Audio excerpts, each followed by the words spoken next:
welcome back once more to Bute Road. No real changes this week. There will be some over the next couple of weeks. We've got some more ideas going around which I'll show you. Nothing to do with track laying, that's going to more or less stay as it is. But the plan today was to have a good running session. Unfortunately, I left the door open when we had all the wind and rain at the weekend, and most of my mojo has gone out through the door. I've come in this morning and I set some trains running and I had loads of problems. I had more problems than I've ever had before on any layout. I had a 66 that kept derailing over a set of points.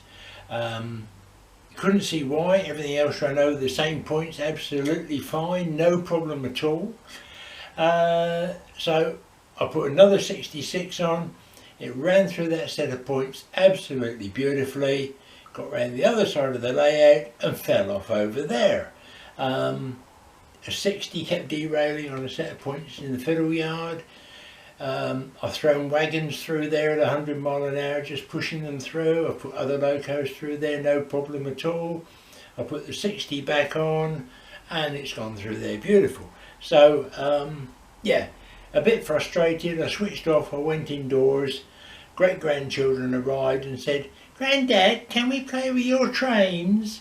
So yeah, I came back out. I've got a couple of passenger units running and I let them have a little play with the trains, which I'll show you later on. But yeah, let's do a little bit of running. I'm going to try and get something running so that we can have a bit of a running session today.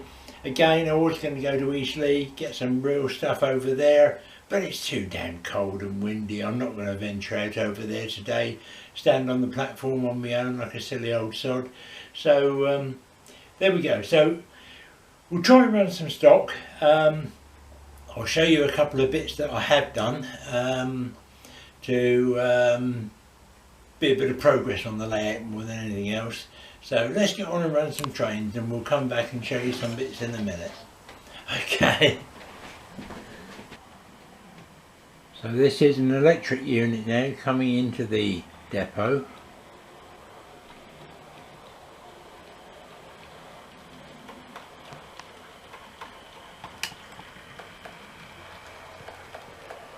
That's gone up into the head shunt and we'll now reverse back down in to the sidings.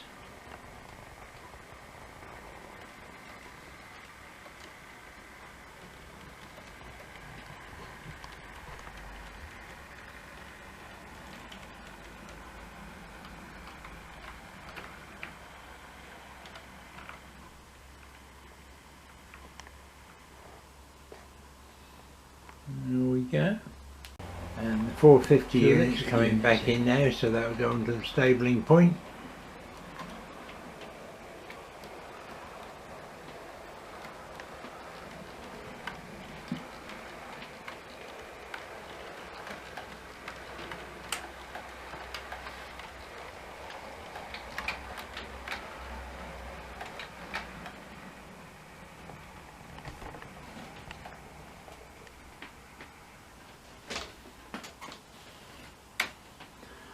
Change the point.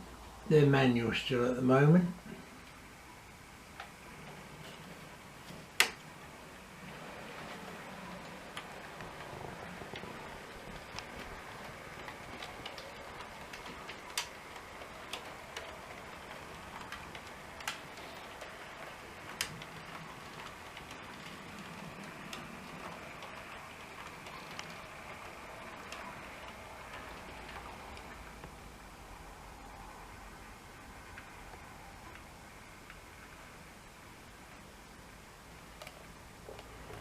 So that's the 3 electric units back in their stabling point.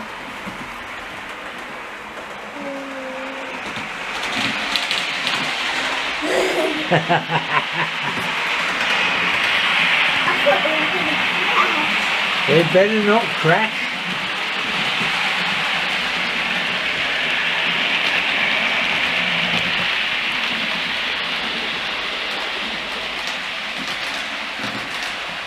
You're not going to make it crash, are you? No.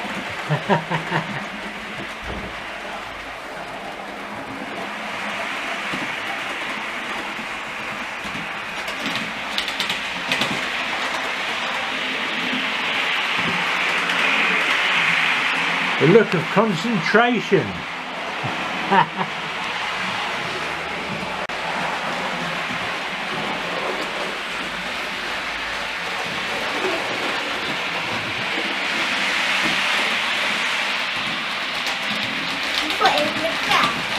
No, it won't crash. Because it looked like it was in the same one.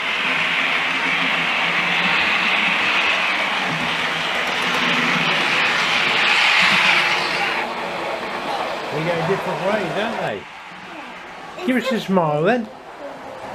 Give us a smile. Over, you're stopped. Mine stopped. You stopped using the station, yeah. Stop. I'm going slow. Gonna go slow, yeah.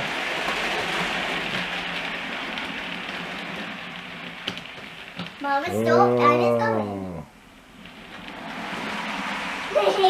Mama's coming.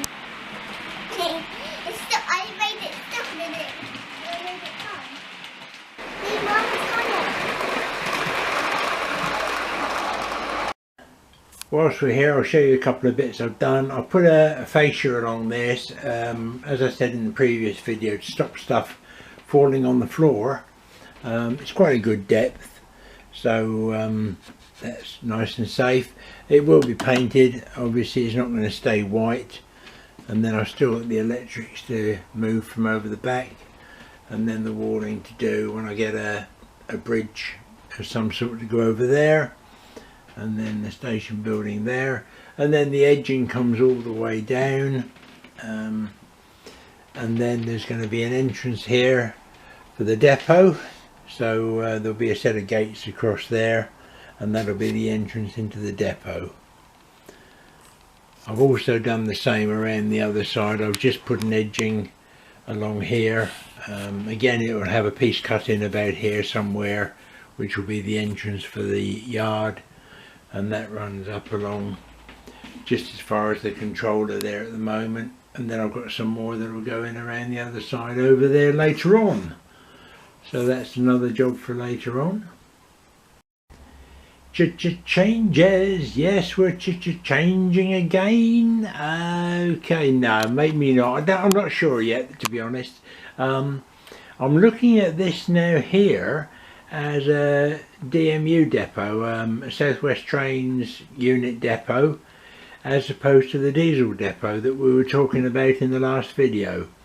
It will stay more or less the same as it is. I've got 3 DMUs. I probably won't be getting any more just at the moment anyway, but that means all my passenger stock then can be stabled here and around over there off the actual running lines, so it gives me more room for freight. And then when I'm running my running my passenger stock, my freight will store in the yard over here and in the other fiddle yard roads. So that's the thinking at the moment on here. And now let me show you what I've got in mind for the diesel depot. I'm now thinking that maybe this area here, I'm going to put a depot here. It will mean one more set of points, so I can get that in there, and that will just give me stabling for 2 or 3 locos to be able to run in there, and then fueling road at the front. Similar idea to last time. Not sure what shed I'm going to have yet. I mean, this is the shed that I've just borrowed from the other end. May even use the same sort of shed, unless I can pick another shed up at a reasonable price that will go in there, and that will just give me another little scenic area there. So I'll have a little depot area there, and then that will feed obviously the loops here where some locos are stored. So the idea being that the cola stuff will more or less stable out here in the yard, and this will be a DB yard here, a DB depot, with GBRF coming in for fuel on here. So the colas probably won't stay here. Hide that. There we go. So yeah, this will be WSDB with GBRF coming in for fuel, and then DB and colas and GBRF stabled in the yard, exactly the same as they do at East Leigh really. and then that will give me a bit more variety there. And as I say, down the other end then, that would mean I could use that for my units down there, which would be good. So there we go. So some more thoughts. Let's run some more trains and then finish off for today.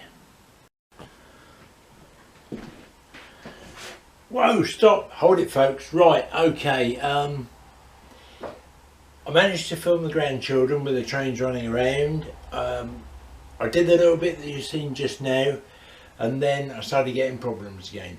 I'm going to show you what the problems are, because when I started making these videos back in the dark ages of August, September 2021 last year, I did say it would be warts and all. I did say that if I make cock-ups, then I'll show you. Let me show you what I've done wrong. Let me show you why I did it wrong, and let me show you what I hope to do to rectify most of my problems.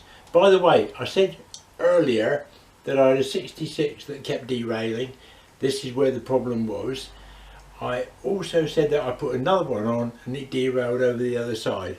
That was a sandpipe hanging down, so I've sorted that out. Let me show you here where my problems lie. Right, okay. The board over the workbench. It was originally made removable. Put my glasses on, I can see what I'm doing. Originally made removable because it was only 6 inches wide. So we've got a join across here. And then I came out a bit by adding more timber, as you can see by the tape.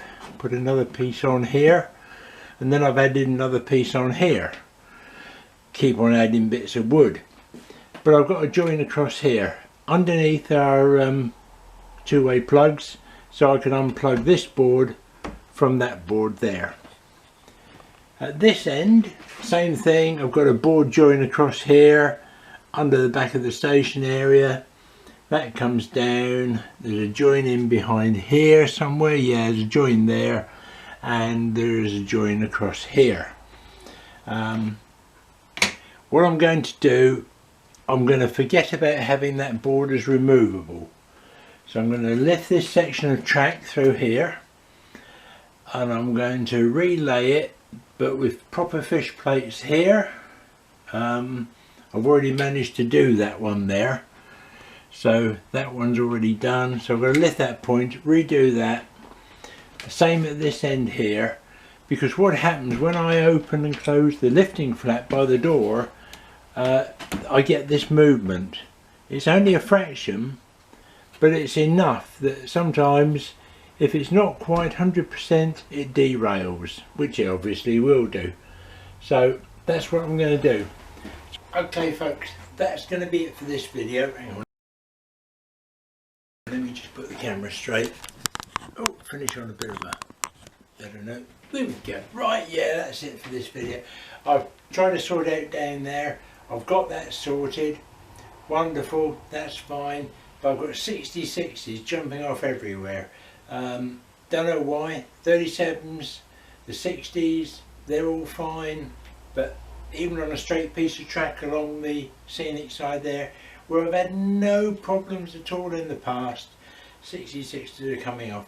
So I'm going to leave it for now. I'm going to shut the door, and I'll come back when I've got some mojo. But thanks for watching, and sorry to end on a bum note, but that's the way it is, I'm afraid. It's railway modelling for you.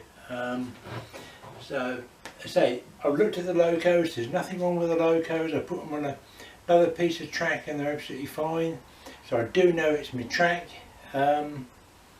which is shit, and that's it. So nothing else for it. I'll come back when I've got some mojo and I want to rip it up and start again. So cheers anyway, and I appreciate all your comments. You know, if you want to post more comments and tell me I'm a total sort of silly ass for wanting to give up at this stage, then fine, I'll accept that. Hold my hands up. Yeah, you're probably right. So there we go.